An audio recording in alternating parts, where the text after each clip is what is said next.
ഒന്ന് ടെലിഫോണിലായി തുടരുക. ഇപ്പോൾ CPIയുടെ അധ്യാപക സംഘടനയായ AKSTUവിന്റെ സംസ്ഥാന പ്രസിഡന്റ് ശ്രീ OK ജയകൃഷ്ണൻ ടെലിഫോണിലായി ചേരുകയാണ്. ശ്രീ OK ജയകൃഷ്ണൻ, ഇന്ന് വിദ്യാഭ്യാസ മന്ത്രി പറഞ്ഞത് താങ്കൾ ശ്രദ്ധിച്ചുവെന്ന് തോന്നുന്നു, അല്ലെങ്കിൽ ഞാൻ പറയാം.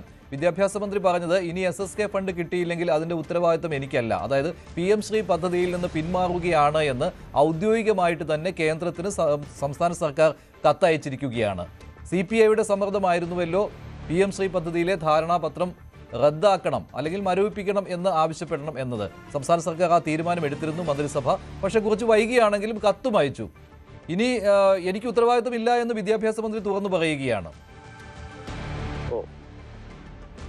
CPIയുടെ റെസ്പോൺസിബിലിറ്റി അല്ല, അത് ഇടതുപക്ഷത്തിന്റെ ഉത്തരവാദിത്തമായിരുന്നു ആ പദ്ധതിയിൽ നിന്നും പിൻവാങ്ങുക എന്നുള്ളത്. അത് അതുവരെ ഉണ്ടായ രാഷ്ട്രീയ സംഭവവികാസങ്ങൾ നിരീക്ഷിക്കുന്ന ഏതൊരാൾക്കും, ഏത് ഇടതുപക്ഷക്കാരനും കേരളത്തിലെ പൊതുസമൂഹത്തിനും ബോധ്യമുള്ളതാണ്.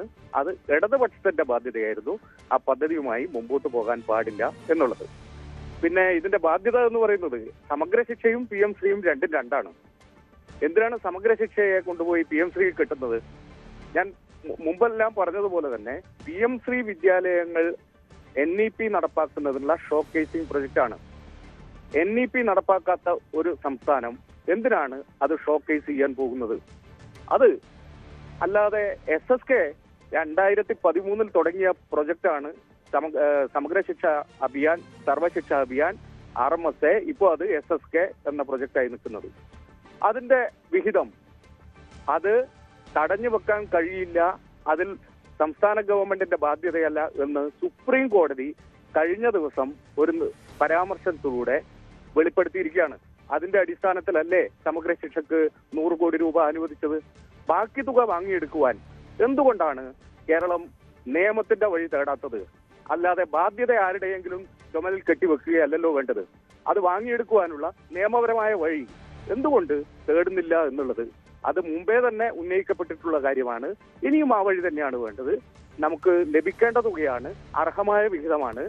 അത് കഴിഞ്ഞ ദിവസം ബഹുമാനപ്പെട്ട മന്ത്രിയും ഉദ്യോഗസ്ഥരും കേന്ദ്ര വിദ്യാഭ്യാസ മന്ത്രിയെ കണ്ടപ്പോൾ അദ്ദേഹവും വെളിപ്പെടുത്തിയത് ഇത് നിങ്ങൾക്ക് അർഹതപ്പെട്ട തുകയാണ് എന്നുള്ളതാണ്.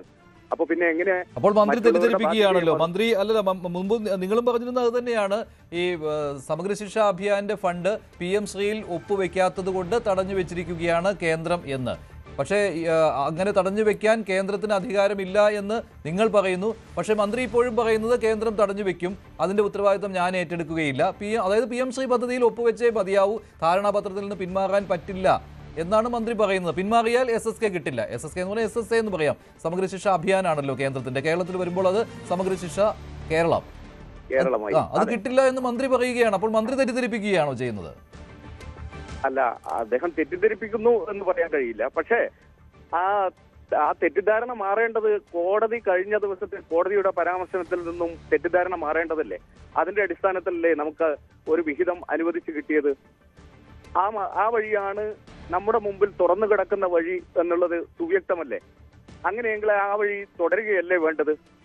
അല്ലാതെ ഇതിൽ നിന്നും ഏതെങ്കിലും ഒരു കുറുക്കു വഴിയിലൂടെ ഏതെങ്കിലും ട്രാപ്പിൽ ചെന്ന് വിട്ട് ഇത് വാങ്ങിച്ചെടുക്കാൻ നോക്കുകയാണോ? അതിനെന്തായാലും ആ NEP നടപ്പാക്കിക്കൊണ്ട് ഇത് വാങ്ങിയെടുക്കാൻ കേരളത്തിന്റെ മതേതര മനസ്സ് തയ്യാറല്ല എന്നുള്ളതാണ് ഈ ഇതുവരെ നടന്ന എല്ലാ പൊളിറ്റിക്കൽ ഡെവലപ്മെന്റ്സിൽ നിന്നും ബോധ്യപ്പെട്ടത്. അത് പൊതുവിൽ ഇടതുപക്ഷം അംഗീകരിച്ചതാണ്. മറ്റ് പറയുന്ന കാര്യങ്ങളിൽ അദ്ദേഹം തന്നെയാണ് വ്യക്തത വരുത്തേണ്ടത്. പക്ഷേ അങ്ങനെ ഒരു സിലബസിൽ പ്രശ്നമൊന്നും ഉണ്ടാകില്ല എന്ന് മന്ത്രിയും ആവർത്തിച്ച് പറയുകയാണ് ശ്രീ OK ജയകൃഷ്ണൻ. പക്ഷേ എന്നിട്ടും നിങ്ങളുടെ ഈ ആശങ്ക മാറുന്നില്ല. ഇപ്പോൾ ഇവിടെ തന്നെ ശ്രീ സന്ദീപ് വാചസ്പതി പറയുന്നുണ്ടായിരുന്നു, കേന്ദ്രീയ വിദ്യാലയങ്ങളിൽ നടപ്പാക്കുന്നുണ്ട്. നിങ്ങൾ പറഞ്ഞു പ്രധാനമന്ത്രി നരേന്ദ്രമോദിയുടെ ഫോട്ടോ വെക്കുമെന്ന്. ഒരു കേന്ദ്രീയ വിദ്യാലയത്തിന്റെ മുമ്പിലും PM ശ്രീ എന്ന് എഴുതിയിട്ടുണ്ട് എന്നല്ലാതെ, PM ശ്രീ സെൻട്രൽ സ്കൂൾ എന്ന് എഴുതുന്നതല്ലാതെ അവിടെയൊന്നും പ്രധാനമന്ത്രി നരേന്ദ്രമോദിയുടെ ഫോട്ടോ വെക്കുകയും അവിടെ ഈ സിലബസ് നിലവിലെ ചരിത്രം വളച്ചൊടിച്ചുകൊണ്ടുള്ള സിലബസ് തിരികെ കയറ്റുകയോ ചെയ്തിട്ടില്ല. അതിപ്പോൾ CPM സഹയാത്രികനായ ശ്രീ റജി ലൂക്കോസ് പോലും ഇവിടെ പറഞ്ഞു, അദ്ദേഹവും ഇത് കണ്ടിട്ടില്ല എന്ന്. അപ്പോൾ നിങ്ങൾക്ക് ഇപ്പോഴും ആശങ്ക തുടരുകയാണ്, NEP-യിൽ ഈ കേന്ദ്ര നയം അടിച്ചേൽപ്പിക്കും, സംഘപരിവാർ ആശയങ്ങൾ ഉണ്ടാവുമെന്ന്. പക്ഷേ നമ്മുടെ വിദ്യാഭ്യാസ മന്ത്രി അങ്ങനെ പറയുന്നില്ല. അദ്ദേഹത്തിന് ആശങ്ക ഇല്ലെന്നേ. അദ്ദേഹത്തിന്റെ ആശങ്ക ഉണ്ടോ ഇല്ലയോ എന്നുള്ളത് അദ്ദേഹം വെളിപ്പെടുത്തട്ടെ. ഇടതുപക്ഷ ജനാധിപത്യ മുന്നണിക്ക് ആശങ്കയുണ്ട് ഇതേ സംബന്ധിച്ച്, LDF-ന് ആശങ്കയുണ്ട്, CPI-ക്ക് ആശങ്കയുണ്ട്. അത് വെളിപ്പെടുത്തി കഴിഞ്ഞു. അതിന് അനുസൃതമായ തീരുമാനം കേരളത്തിലെ ഇടതുമുന്നണി എടുക്കുകയും ചെയ്തു. ഇനി ഒന്ന്, കഴിഞ്ഞ ദിവസം വന്ദേ ഭാരത് ട്രെയിനിൽ ഒരു ഗണഗീതം പാടിയ തർക്കമുണ്ടായിരുന്നല്ലോ. നോക്കൂ, എങ്ങനെയാണ് NEP-യും സംഘപരിവാറും കാവ്യവൽക്കരണവും കടന്നു വരുന്നത് എന്നതിന്റെ ഉത്തമമായ തെളിവല്ലേ. പാതുക പൂജ മുതൽ ഗണഗീതം വരെ നമ്മുടെ കേരളത്തിലെ നമുക്ക് യാതൊരു നിയന്ത്രണവും ഇല്ല. അത്തരം വിദ്യാലയങ്ങളിൽ നമുക്ക് സരസ്വതി വിദ്യാലയങ്ങൾ NEP-യുടെ ഭാഗമായി RSSന്റെ നേരിട്ടുള്ള നിയന്ത്രണത്തിന് കീഴിൽ കേരളത്തിൽ വ്യാപകമാവുകയാണ്. സമാന്തരമായി കേരളത്തിന്റെ പൊതുവിദ്യാലയങ്ങൾക്ക് സമാന്തരമായി ഇത്തരം വിദ്യാലയങ്ങൾ കേരളത്തിൽ വ്യാപകമാവുന്നതോടുകൂടി അവരുടെ അജണ്ട ഒരു പരിധിവരെ നടപ്പാക്കിക്കൊണ്ടിരിക്കുകയാണ്. ഇത് പൊതുവിദ്യാലയങ്ങളിലേക്കും കയറ്റിവിടാനുള്ള ശ്രമത്തെയാണ് ഞങ്ങൾ ഇവിടെ. താങ്കൾ ടെലിഫോണിൽ കണക്ട് ആവുന്നതിന് മുൻപ് സന്ദീപ് വാചസ്പതി ഒരു കാര്യം പറഞ്ഞിരുന്നു. ഈ കേന്ദ്രീയ വിദ്യാലയങ്ങളിൽ ഇപ്പോൾ തന്നെ PM ശ്രീ പദ്ധതി നടപ്പാക്കുന്നുണ്ട്. അവിടെ CPM-ന്റെയും CPI-യുടെയും ഒക്കെ നേതാക്കളുടെ മക്കൾ പഠിക്കുന്നുണ്ട്. ഇടതു മനസ്സുള്ള ഒരുപാട് കുടുംബങ്ങളിൽ നിന്നുള്ള കുട്ടികൾ പഠിക്കുന്നുണ്ട്. അവരെല്ലാം പിറ്റേ ദിവസം മുതൽ കാവിക്കൊടി എടുക്കാൻ തുടങ്ങിയോ എന്നുള്ള ചോദ്യം ഉന്നയിച്ചിരുന്നു. അതിനുള്ള മറുപടി കൂടി.